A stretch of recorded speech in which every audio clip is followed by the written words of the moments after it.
As another busy day unfolds, may we remember to look up, way up.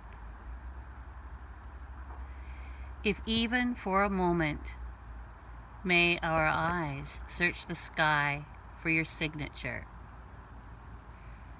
It's written everywhere, in the wisp of a cloud, in the brilliance of the sun, in the bold declaration of a shooting star.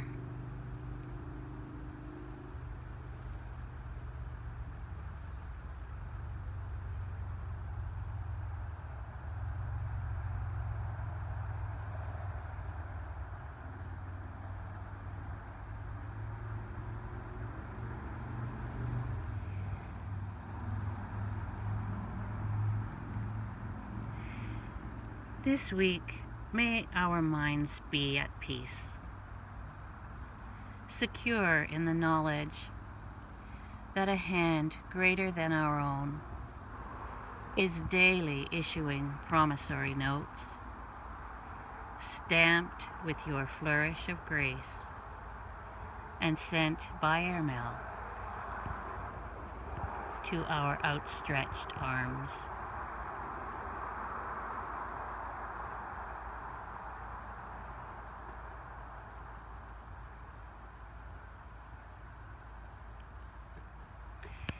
Hello everyone, and welcome to the second video in the poetry series. When I searched the skies today, I saw God's signature written in the most beautiful shade of blue, a color I always associate with His promise that we are never alone in this vast universe.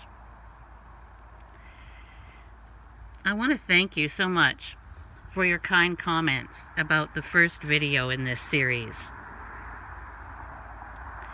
It actually received the most views of any of the videos so far. So I can only conclude that, like myself, many of you are very fond of seeing scenes in nature.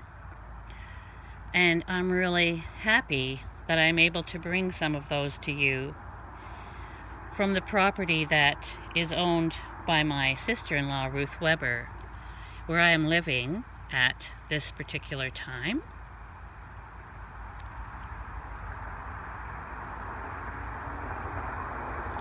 The idea behind this series was that I would share poetry with you from the perspective of some of the wonderful trees on Ruth's property.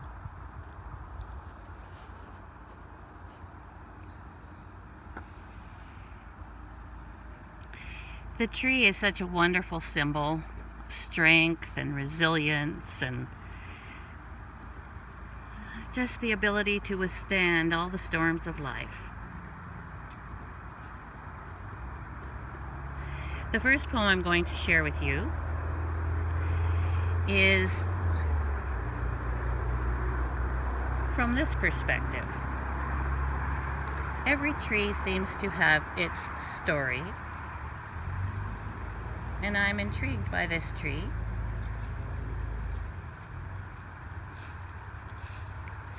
Ruth has been on this property for over 35 years, and this was here when she first came. So we have no way of knowing if a human hand helped carve this or if it was the hand of nature.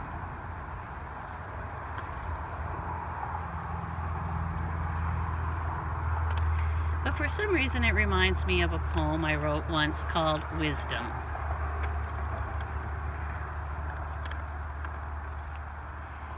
In the eye of a child, innocence speaks of truth in a dream awakening. In the eye of the aged, truth speaks of knowledge in subtle shades of gray. In the eye of a tiger, knowledge speaks of mystery beyond all human comprehension. In the eye of a storm, mystery speaks of power in the voice of nature. In the eye of an enemy, Power speaks of pride, unbridled and uncompromising. In the eye of a parent, pride speaks of tenderness, in hopes fulfilled. In the eye of a lover, tenderness speaks of passion, in seductive shades of red. In the eye of a friend, passion speaks of love and sacrifice unspoken. In the eye of a sage, love speaks of innocence and heals the heart that's broken.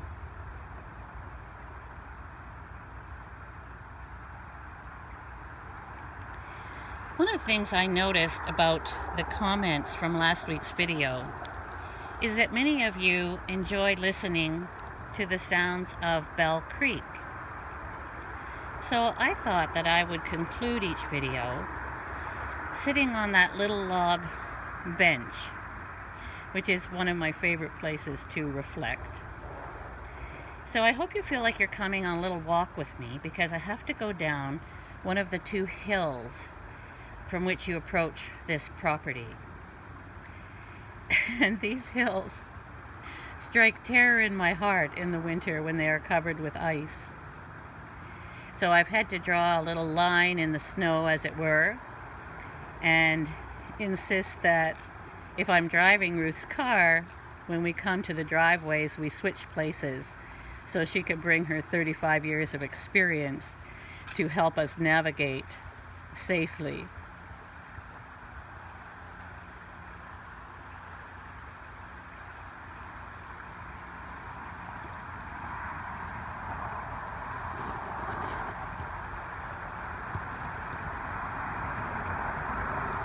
I hope you've all had a really good week.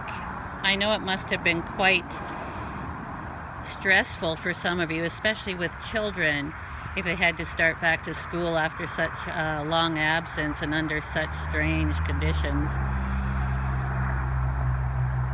Or if you've just had to start new routines. I love the root system with some of these trees. Always reminds me of family roots and roots in our communities. I actually started this video in the morning light, but I've had some significant interruptions throughout the day. So I am recording it in the twilight. So I hope that's a good effect for you.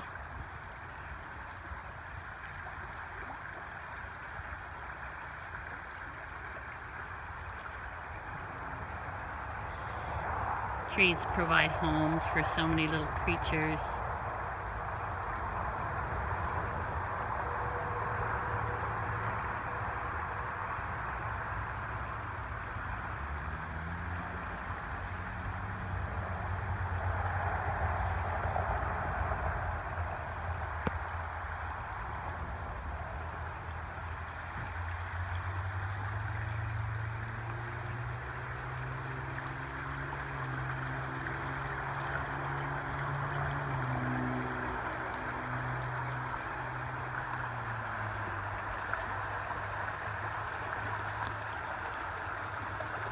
So here we are at our special little place.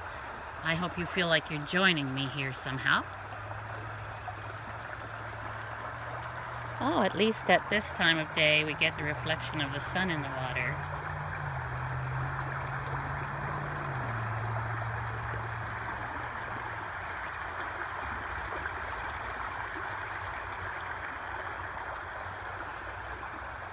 Some of you may be familiar with a song that was recorded in 1958 by Johnny Mathis called The 12th of Never.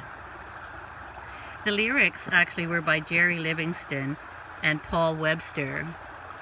And in the lyrics are these lines: I'll love you till the poets run out of rhyme, until the 12th of never.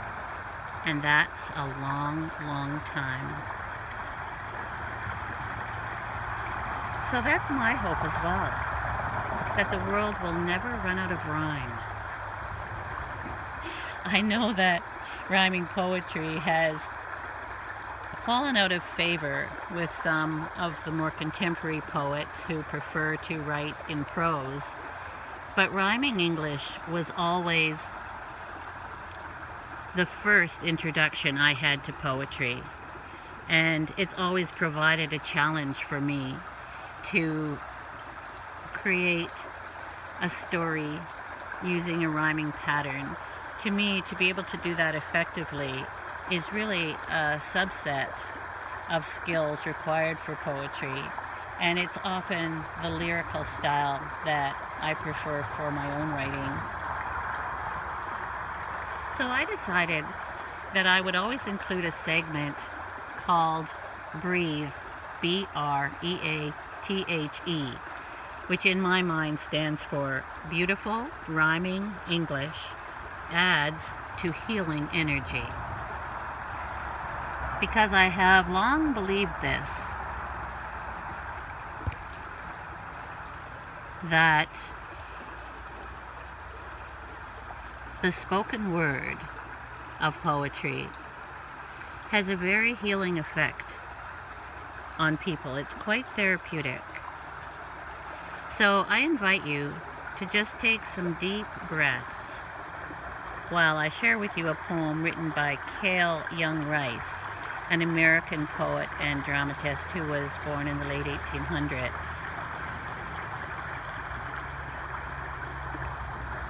He wrote, "When the wind is low and the sea is soft and the far heart lightning plays, on the rim of the west where dark clouds nest on a darker bank of haze, when I lean o'er the rail with you that I love and gaze to my heart's content, I know that the heavens are there above, but you are my firmament. When the phosphor stars are thrown from the bow and the watch climbs up the shroud, when the dim mast dips as the vessel slips 'neath the foam that seethes aloud, I know that the years of our life are few and fain as a bird to flee, that time is as brief as a drop of dew, but you are eternity."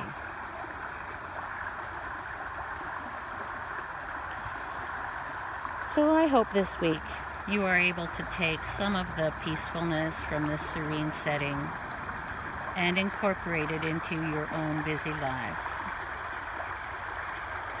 Remember to breathe deeply. I've heard that if you take deep breaths of gratitude, imagining something that you are grateful for, that it's particularly healing, and it will also attract into our lives more for which to be grateful. So I'm grateful that you're following this series, and I invite you back next Sunday for the third video. And in the meantime, I hope you have a great week, everyone.